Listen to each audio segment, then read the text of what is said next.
Salam sejahtera bagi kita semua. Pada kesempatan ini, kita kembali menyegarkan kerohanian kita dengan tema indahnya puasa dalam Tuhan dan dampaknya terhadap pencapaian hidup. Puasa itu sudah ada dalam setiap aliran kepercayaan maupun agama-agama apapun itu. Cuma waktu dan tata caranya saja yang berbeda-beda. Nah, pada kesempatan ini, Yesus Kristus Tuhan mengajarkan bahwa puasa sebagai latihan batin yang membentuk karakter manusia. Yesus tidak menanyakan berapa lama waktu harus berpuasa.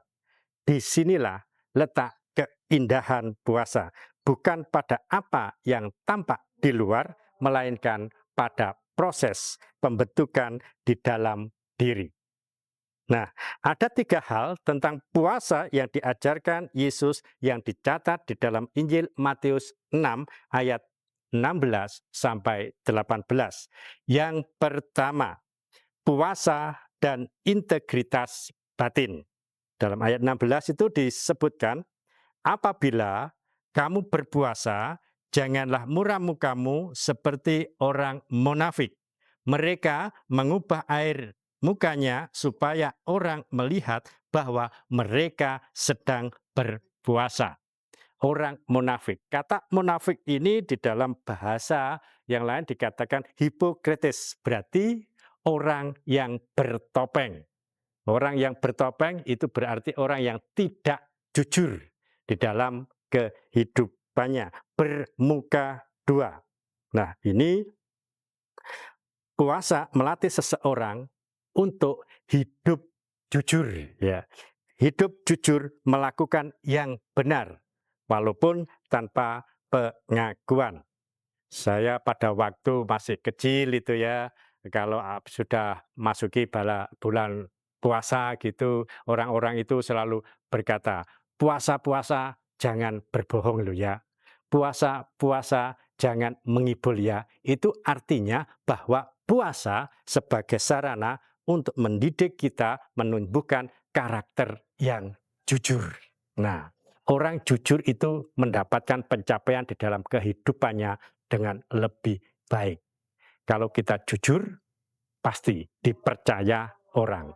Sekali kita tidak jujur, maka kita tidak bisa atau susah dipercaya orang.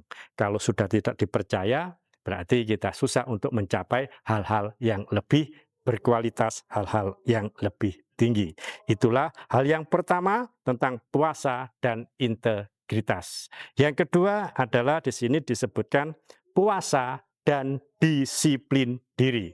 Ayat 17 mengatakan, tetapi apabila engkau berpuasa, minyakilah kepalamu dan cucilah mukamu.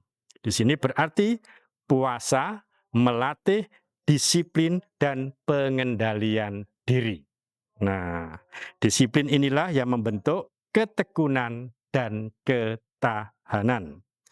Banyak pencapaian hidup yang diperoleh dari disiplin yang terus-menerus selalu dilakukan.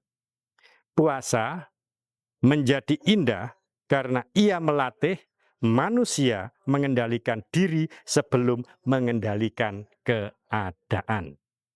Yang ketiga, yang terakhir ini, puasa dan tujuan hidup. Ayat 18 mengatakan, supaya jangan dilihat oleh orang bahwa engkau sedang berpuasa, melainkan oleh Bapamu, oleh Allah sendiri yang ada di tempat tersembunyi, maka Bapamu Allah yang melihat tersembunyi akan membalasnya kepadamu. Keindahan terdalam dari puasa adalah kemampuannya menjernihkan tujuan hidup. Dalam keheningan puasa, manusia diajak berhenti sejenak untuk merefleksikan arah hidupnya. Mengapa belajar, mengapa bekerja, mengapa berjuang, dan yang lain-lain. Dari situ bisa diambil suatu perenungan.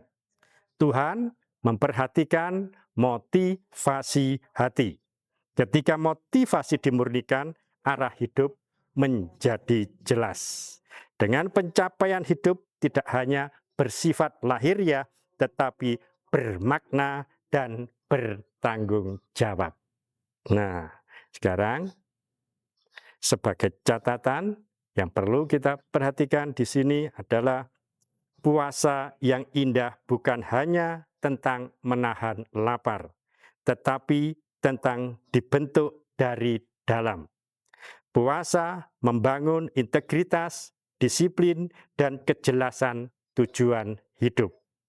Dan karakter inilah yang pada akhirnya menentukan kualitas pencapaian hidup kita.